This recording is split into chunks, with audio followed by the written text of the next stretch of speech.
Hi అండి. ఈరోజైతే బెండకాయలు కొత్తిమీర పచ్చడి తయారు చేసుకుంటాం రండి. అందరూ అయితే చాలా ఇష్టంగా తింటారు. రాను ఫ్రెండ్స్, ఇప్పుడైతే వీడియోకి వెళ్తాం. నేనైతే ఒక హాఫ్ కిలో బెండకాయలు తీసి కట్ చేసుకున్నాను. కట్ చేసుకున్న తర్వాత స్టవ్ అంటించుకొని కడాయి పెట్టుకోండి. ఇప్పుడు ఆయిల్ ఒక 2 స్పూన్ ఆయిల్ వేసుకోండి. వేసుకున్న బెండకాయలు వేసి ఫ్రై చేసుకోండి. గ్యాస్ అయితే సిమ్లో పెట్టుకొని ఒక 5 నిమిషాలు అయితే ఫ్రై చేసుకోండి. అప్పుడప్పుడు ఇలా కలుపుతూ ఒక 5 నిమిషాలు ఫ్రై చేసుకోండి. ఇప్పుడైతే ఒక మిక్సీ జార్ తీసుకోండి. పచ్చిమిర్చి ఒక 3 వేసుకోండి. ఆనియన్ 1 కట్ చేసి వేసుకోండి. ఇప్పుడు కొత్తిమీరకు వేసుకోండి.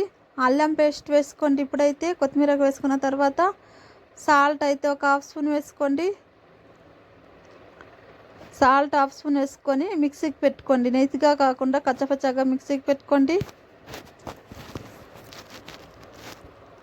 ఇలా ఉండాలి కచ్చపచ్చగా. ఇప్పుడు బెండకాయలు అయితే ఫ్రై అయిపోయింది చూడండి. ఇలా ఉండాలి. ఒక 5 నిమిషాలు అయిన తర్వాత ఇలా ఫ్రై అయిపోయింది.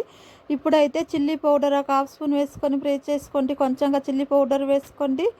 మీకు ఎంత కారం కావాలో అంత వేసుకొని ఫ్రై చేసుకోండి. ఒక 5 నిమిషాలు గ్యాస్ సిమ్లో పెట్టుకొని ఫ్రై చేసుకోండి. పిల్లలకు చేసిస్తే జ్ఞాపక శక్తి పెరుగుతుంది. ఇప్పుడు మనం ముందుగా మిక్సీకి వేసుకున్నాం ఆ పేస్ట్ని వేసి కలుపుకోండి. బాగా ఫ్రై చేసండి. బాగా ఫ్రై చేసుకోండి. ఇలా ఒక 2 నిమిషాల పాటు ఫ్రై చేసుకోండి. మసాలా పెట్టినట్లాగా ఫ్రై చేసుకోండి. పిల్లలకి ఒక రోజు లంచ్ బాక్స్లో చేసి ఇవ్వండి. పిల్లలు చాలా ఇష్టంగా తింటారు. జ్ఞాపక శక్తి పెరుగుతుంది. చూడండి, ఒక 5 నిమిషాలు గ్యాస్ సిమ్లో పెట్టుకొని ఇలా ఫ్రై చేసుకోండి. ఇప్పుడైతే ధనియాల పొడి కొంచెంగా ఒక హాఫ్ స్పూన్ వేసుకొని ఫ్రై చేసుకోండి.